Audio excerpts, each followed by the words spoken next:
রিকশাওয়ালা মামার মুখখানা সোজা আমার দিকে ঘুরে গেল মুহূর্তেই। জিজ্ঞাসা করল, মামা, আপনার কোনো অসুবিধে হচ্ছে না তো? আমি হাসি মুখে প্রত্যুরে বলেছি, চলেন মামা, আমার কোনো অসুবিধা হচ্ছে না। কথাটা বলা মাত্র উনি নিজের মুখ পূর্বের ন্যায় ঘুরিয়ে ফেলল। হট করে আমার মাথায় ব্যাপারটা বাড়ি খেল। এইটা কি ঘটেছে? তার চেহারা এদিকে কিভাবে ঘুরেছে?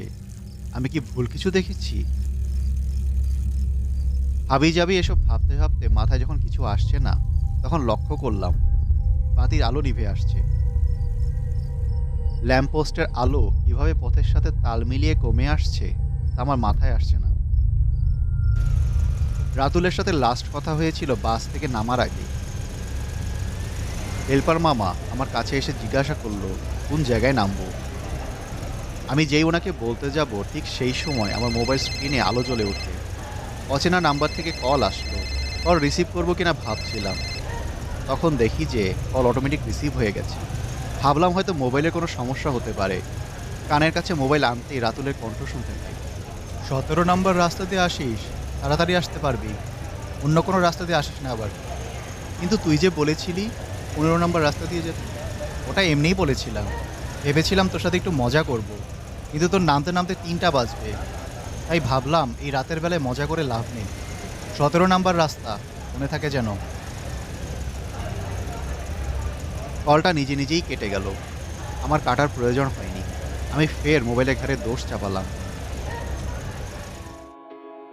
রাতুল আমায় পরশুদিন বলেছিল 15 নম্বর রাস্তায় নেমে যেতে। এই রাস্তায় নেমে মিনিট 5 হাঁটার পরে একটা 3 রাস্তার মোড় আসবে। এলাকাটা গ্রাম্য হলেও কয়েকটি দোকান আছে যা সারা রাত খোলা থাকে। রাস্তার মোড়টায় সিএনজি, রিক্সা সবই পাওয়া যায়, যতই রাত হোক না কেন। রাতুল বলেছিল যে কোনো একটা রিক্সায় উঠে রাতুলের বাড়ি বললে রিক্সাওয়ালা নিয়ে যাবে। কিন্তু এখন যা হয়েছে তা পুরোই উল্টো মনে হচ্ছে। এরপর মামাকে 17 নম্বর রাস্তায় নামিয়ে দিতে বললাম। তিনি আমার দিকে বড় বড় চোখ করে তাকালেন, বললেন, 17 নম্বর রাস্তায়?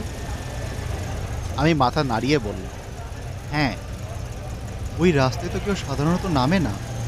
আপনি যাবেন কই? বন্ধুর বাড়ি যাব। সেই বলেছে 17 নম্বর রাস্তায় নেমে যেতে। সত্যি আপনি নামবেন? হ্যাঁ।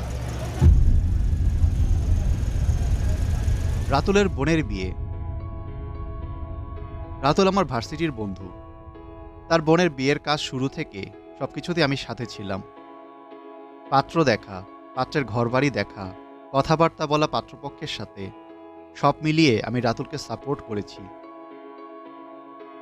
রাতুল পরশুদিন তার গ্রামের বাড়ির উদ্দেশ্যে রওনা দিয়েছিল। আমাকে সাথে যেতে বলার পরেও আমি যেতে পারিনি। তাকে আমি কথা দিয়েছিলাম বিয়ের ঠিক একদিন আগে আমায় দেখতে পাবে সে বাড়িতে। গাড়িতে ওঠার আগেও রাতুলের সাথে আমার ফোনে কথা হয়েছে। সে আমায় আগের মতো সবই বলে দিয়েছিল।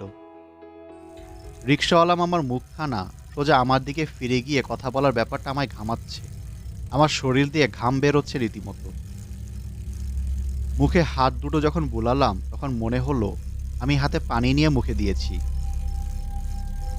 হঠাৎ আমার রাতুলের কথা মনে পড়ল। তাকে কল দেওয়ার জন্য মোবাইলটা যখন পকেট থেকে বের করলাম তখন রিকশাওয়ালা মামা বলল, মোবাইল বের করে লাভ নেই, এখানে কোনো নেটওয়ার্ক থাকে না। ব্যাপার কি? রিকশাওয়ালা মামা আমার দিকে না তাকিয়ে কিভাবে বুঝতে পারলো যে আমি পকেট থেকে মোবাইলটা বের করছি? তা কিছুতেই আমার মাথায় আসলো না। আমি কাপা কণ্ঠে জিজ্ঞাসা করলাম, আচ্ছা, আপনি কিভাবে বুঝলেন যে আমি মোবাইল বের করছি? আপনি তো সামনের দিকে তাকানো। আমার কথা শেষ হতে না হতেই তিনি ফের তার মুখখানা আমার দিকে ঘুরালেন। আমার গলার আওয়াজ নিমিষেই যেন বন্ধ হয়ে গেল। এত চেষ্টা করেও মুখ দিয়ে কোনো শব্দ বের করতে পারছি না। আমি আমতা আমতা করছি, আমার নজর সব দিকেই থাকে বলেই তিনি ফের রিক্সা চালানোতে মন দিলেন। বাসে অচেনা নাম্বার থেকে যে কলটা আসলো সেটা আসলে কে? নিজেই নিজেকে প্রশ্ন করলাম। রাতুলের তো অন্য কোনো নাম্বার নেই। বাসে এত ভাবিনি। এর কারণ হচ্ছে সে যখন বাড়িতে আছে যে কারো নাম্বার থেকেও কল দিতে পারে।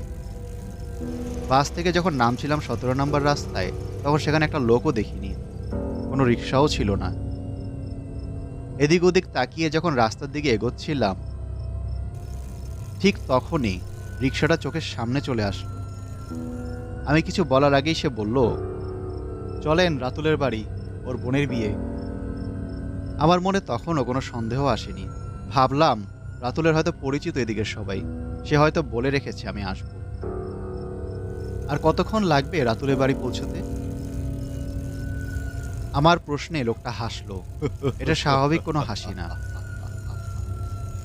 মনে হলো তার হাসির শব্দের সাথে তাল মিলিয়ে রাস্তার দুপাশের প্রকৃতিও হাসছে, ভয়ঙ্করভাবে হাসছে।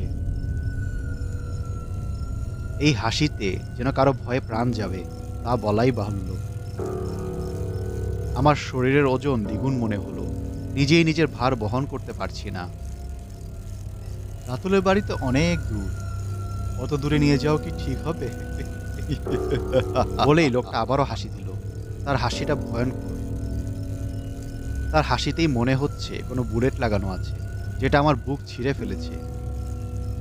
আমি রিক্সা থেকে লাফ দিতে চাইলাম, ফলাফল শূন্য। আমি বসা থেকে উঠতেই পারছি না। প্রকৃতি ভয়ঙ্কর রূপ ধারণ করেছে। চারপাশ থেকে অদ্ভুত শব্দ ভেসে আসছে। কেউ বা চিৎকার করছে, আবার কেউ কাউকে কামড়াচ্ছে।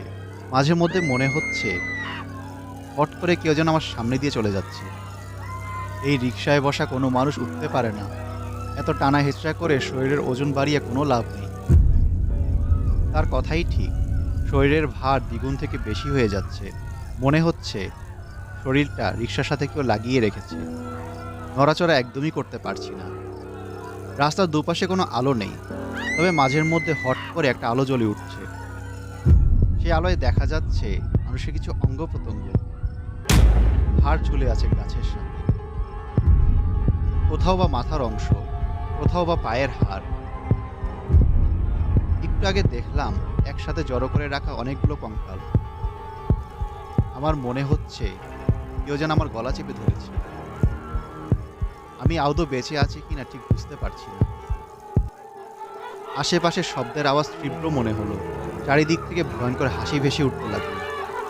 সেই হাসি মারাত্মক বেদনাদায়ক, কোনো মানুষের পক্ষে সহ্য করা সম্ভব নয়। আমার ভেতরটা নেতিয়ে পড়েছে।